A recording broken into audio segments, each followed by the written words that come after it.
December 6 marks the 20th anniversary of the demolition of the Babri Masjid. It was on December 6, 1992 that the masjid was razed, marking a new chapter in India's tumultuous history. In 1528, a general of the Mughal Emperor Babur, Mir Baqi Khan, came to Ayodhya and after reportedly destroying a pre-existing temple of Rama at the site, built the Janmasthan. Mir Baqi, after building the mosque, named it Babri Masjid, one of the largest mosques in Uttar Pradesh, a state in India with 31 million Muslims. It was only a few centuries later that the mosque, known as the Babri Masjid, became the epicenter of a Hindu campaign. The Hindus claimed that the mosque was built after an existing temple was demolished. The temple that existed, the Hindus claimed, was built to mark the birthplace of Lord Ram, one of the avatars of Hindu pantheons. Nothing happened till 1949, though there were sporadic and muted campaigns. But 2 years after India's independence, an idol of Lord Ram surfaced right inside the mosque. Muslims claimed that the idol did not exist but was kept there by a section of the Hindus. Both the parties filed suits. Not wanting to take sides, the government proclaimed the premises to be disputed and locked the gates. In 1986, based on a petition by one Harishankar Dubey, a district judge in Ayodhya directed the gates to be unlocked to allow the Hindus to have a darshan of the idol. The locks were opened allegedly on the orders of Rajiv Gandhi, who was then the Prime Minister. Rajiv Gandhi did so to balance the favour shown to the Muslims in Shah Bano controversy. Promptly, the Muslims formed the Babri Masjid Action Committee to counter the move to open the locks. In 1989, a series of petitions kept surfacing, mainly 4 title suits. These suits that were pending before the Faizabad court got transferred in 1989 to a special bench of the Allahabad High Court. A belligerent Vishwa Hindu Parishad laid the foundation for a Ram temple on an open piece of land adjacent to the disputed mosque. 1990 saw impatient volunteers of the Hindu Parishad partially damaging the mosque. Prime Minister Chandrasekhar stepped in and tried to resolve the dispute through negotiations.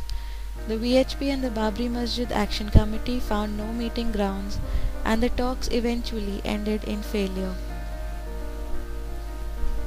In 1991, L.K. Advani, the senior leader of the Bharatiya Janata Party, made building a Ram temple in Ayodhya a poll issue. The BJP stormed to power in Uttar Pradesh during this time. In a sudden move in 1992, Hindu activists razed the mosque, sparking a major Hindu-Muslim violence across the country in which more than 2,000 people died. An upset and shaken Prime Minister Narasimha Rao tried to cap the violence in vain.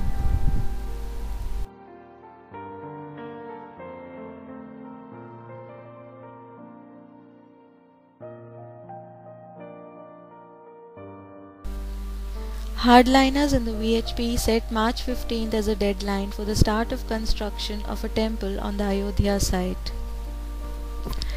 In another major twist, 58 people died in Godhra, Gujarat, in an attack on a train carrying Hindu volunteers back from Ayodhya. This sparked off major riots, leaving around 2,000 people dead in the state. 3 Allahabad High Court judges in 2002 began hearings to determine who owned the disputed site. The court ordered archaeologists to survey the disputed site. Archaeologists began a survey to determine whether a temple dedicated to Lord Ram existed on the site prior to the mosque.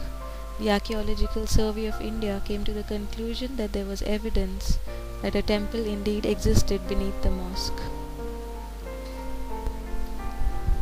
The Muslims, however, refused to accept the findings.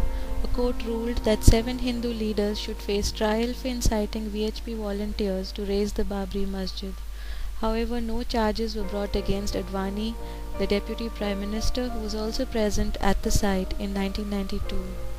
A UP court did a rethink on Advani and ruled that the earlier order exonerating the Deputy PM in the destruction of the mosque should be reviewed. As tension mounted, suspected Islamic militants attacked the disputed site using a jeep laden with explosives to blow a hole in the wall of the complex. Security forces killed 5 people they said were militants and a sixth who was not immediately identified. In 2009, 17 years after beginning its inquiry and after a series of extensions, the Liberhan Commission investigating events leading up to the mosque's demolition submitted its report. The report held 68 people culpable, including Advani, Murli Manohar Joshi, Atal Bihari Vajpayee, and Kalyan Singh, the then Chief Minister of Uttar Pradesh. In another important verdict in 2010, the Allahabad High Court pronounced its ruling on 4 title suits. The court awarded 1/3 of the disputed land to the Sunni Central Waqf Board and 2/3 to 2 Hindu parties to the dispute. The Akhil Bharatiya Hindu Mahasabha and Sunni Central Board moved the Supreme Court, challenging part of the High Court verdict. In 2011, the Supreme Court stayed the bifurcation order of the High Court and said status quo will remain. 6 December 2012. 20 years after the demolition of the Babri Masjid, Ayodhya and Faizabad look frozen in time. The demolition may have been the most polarizing dispute, but what has grown stronger is the resolve of the people to ensure that a repeat of 1992 never happens.